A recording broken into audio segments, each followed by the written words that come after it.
Olá pessoal, Deus abençoe a sua vida, a sua casa, mais uma vez aqui com vocês para darmos continuação à nossa reflexão das cartas que estamos lendo às igrejas do livro de Apocalipse. Você que tem acompanhado conosco, você sabe que são 7 cartas, aonde em cada uma delas o Senhor Jesus faz críticas, outros ele elogia e adverte. Sempre faz uma advertência. Até naquelas que ele elogiou, ele fez uma advertência para que elas se mantivesse ou se mantesse daquela forma, para que elas não perdessem a visão e não perdessem a sua espiritualidade com Deus. E uma coisa muito interessante que eu falava ontem com as pessoas é o seguinte, que sempre nós percebemos que o Senhor Jesus fala das obras, que eram igrejas que tinham obras. Essas igrejas representam pessoas. Não estamos falando de templo, mas estamos falando de pessoas. Pessoas que tinham obras, pessoas que começaram bem, mas com o passar do tempo, elas acabaram mal. Então, vamos ler hoje a carta à igreja de Sardes. Diz assim, Apocalipse capítulo 3. Ao anjo da igreja de Sardes escreve: isto diz o que tem os 7 Espíritos de Deus e as 7 estrelas. Conheço as tuas obras, tem nomes de que vives, mas estás morto. Sê vigilante e confirma o restante que estava para morrer, pois não tenho achado as tuas obras perfeitas diante do meu Deus. Lembra-te, pois, do que recebestes e ouviste. Obedeça-o e arrepende-te. Mas se não vigiares, virei sobre ti como um ladrão, e não saberás a que hora sobre ti virei. No entanto, também tens em Sardes algumas pessoas que não contaminaram as suas vestes. Elas comigo andarão vestidas de branco, pois são dignas. O que vencer será vestido de vestes brancas. De maneira nenhuma riscarei o seu nome do livro da vida, mas confessarei o seu nome diante de meu Pai e diante dos seus anjos. Quem tem ouvidos, ouça o que o Espírito diz às igrejas. Então, pessoal, nós vemos aqui que essa igreja de Sardes, ela tinha nome de que vivia, mas estava morta. Mas havia alguns ali que permanecia ainda andando de vestiduras brancas. Na nossa reflexão, a gente sempre fala um pouco do contexto histórico de cada igreja. Por exemplo, Sardes era uma cidade antiga na Ásia Menor, conhecida por suas riquezas e fortificações. Ela já foi uma grande capital, mas no período do Apocalipse havia perdido parte de seu esplendor. A igreja de Sardes estava situada em um ambiente de prosperidade material, mas enfrentava desafios espirituais significativos.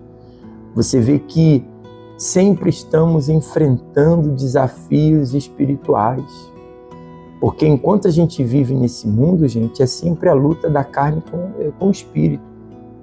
E a crítica do Senhor Jesus à igreja de Sardes, sabe, ao contrário de algumas outras igrejas, a mensagem de Jesus à igreja de Sardes é principalmente uma crítica. É como se fosse uma reputação versus a uma realidade. Ela tinha uma reputação de algo, mas a realidade era outra. Porque quando Jesus fala, tem nomes de que vive, mas está morta, então a reputação era de viva, mas a realidade era de morta. Então Jesus aponta que, embora a igreja de Sardes tinha a reputação de estar viva, na verdade, ela estava espiritualmente morta. Isso sugere, sabe, uma forma de hipocrisia, onde as aparências externas não correspondiam à verdadeira condição interna da igreja. Porque as obras da igreja não estavam completas diante de Deus. Isso implica que, apesar das atividades e ações realizadas, faltava profundidade e autenticidade na vida espiritual que eles levavam com Deus. Olha, isso é muito importante, pessoal. Termos profundidade com Deus e autenticidade espiritual. O que é autenticidade?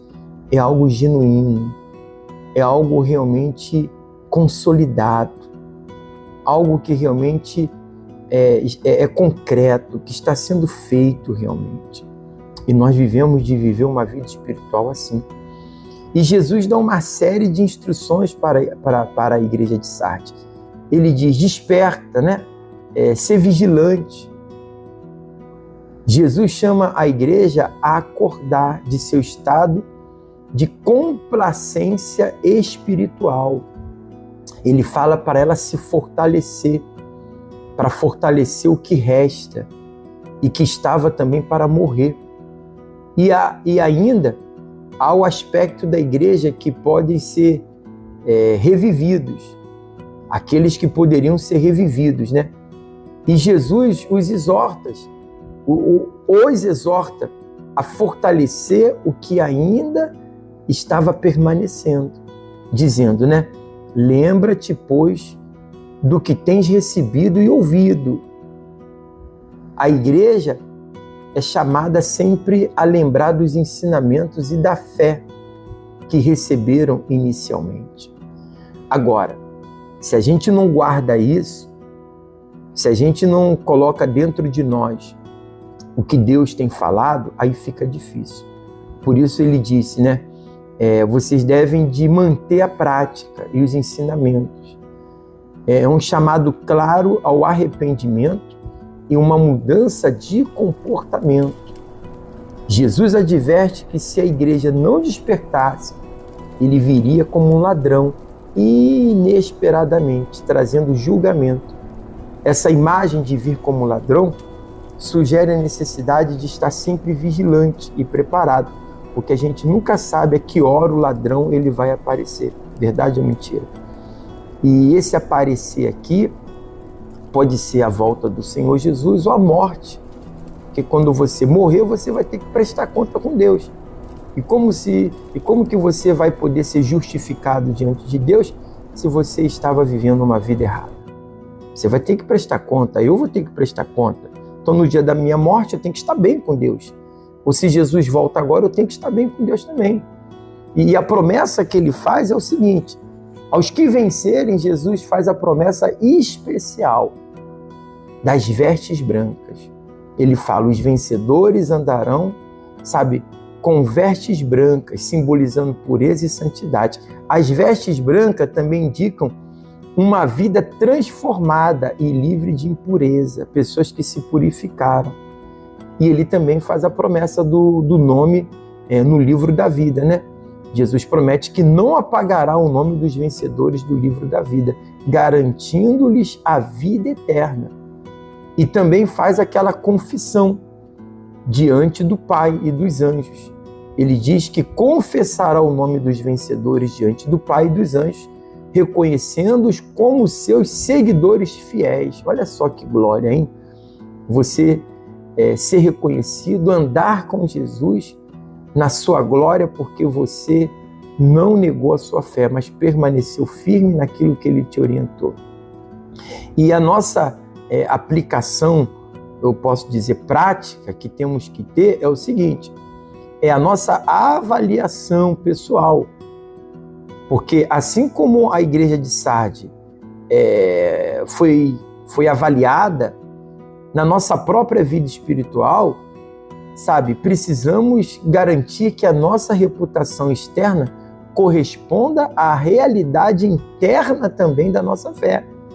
Não adianta eu querer ficar mostrando para as pessoas uma coisa se dentro de mim eu não estou sendo. Devemos estar sempre vigilantes e alertas para não cair na complacência. A vida espiritual é essencial para manter uma fé ativa e autêntica, pessoal. Então, trate-se de se fortalecer. Se você se sente caído, caída, identifica as áreas da sua vida, sabe, que precisam ser revitalizadas, trabalha nisso, se fortalece, se arrepende, lembra, sabe, do seu primeiro amor, das coisas que você fazia, arrepende-se de certas atitudes e comportamentos que nos afastam de Deus e lembra, sabe, continuamente dos ensinamentos que o Senhor Jesus tem nos dado. Traga sempre a palavra de Deus na sua memória, porque isso vai fazer você aplicar na sua vida diária o que é certo. Porque temos, olha, as promessas de Jesus, que aos vencedores Ele vai nos oferecer uma esperança, sabe, de uma vida eterna. O nosso nome não será tirado do livro da vida e Ele vai confessar diante do Pai e diante dos anjos e vamos ter a recompensa, sabe, maior de todas, a vida eterna para os fiéis. Então, a mensagem da Igreja de Sardes nos desafia a examinar nossa vida e a buscar uma renovação espiritual genuína, que possamos despertar de qualquer complacência de viver uma vida ou uma fé, sabe, morta, uma fé que não seja autêntica, que não seja genuína, mas devemos sim de estarmos de acordo com a palavra do nosso Deus. Então, eu deixo por aqui com a senhora, com o senhor, mais essa meditação da Igreja de Sardes, muito legal. Eu particularmente, estou gostando muito, tem me ajudado na minha vida espiritual. E a senhora que está aí do outro lado pode fazer aqui um comentário, poxa, dizendo como você está vendo tudo, como você está entendendo essas cartas, que você está compreendendo. Compartilha conosco também, escrevendo aqui nos comentários, tá? Agora, eu peço que a senhora possa curtir para que o algoritmo entenda que é algo relevante, possa passar para outras pessoas e também não deixe de se inscrever aqui no nosso canal. Você sabe que estamos fazendo isso para Jesus, para que alcance outras pessoas que venham também ter o desejo de conhecer mais da palavra de Deus. Pessoal, vamos ficando por aqui. Deus abençoe a todos e um abraço. Até amanhã.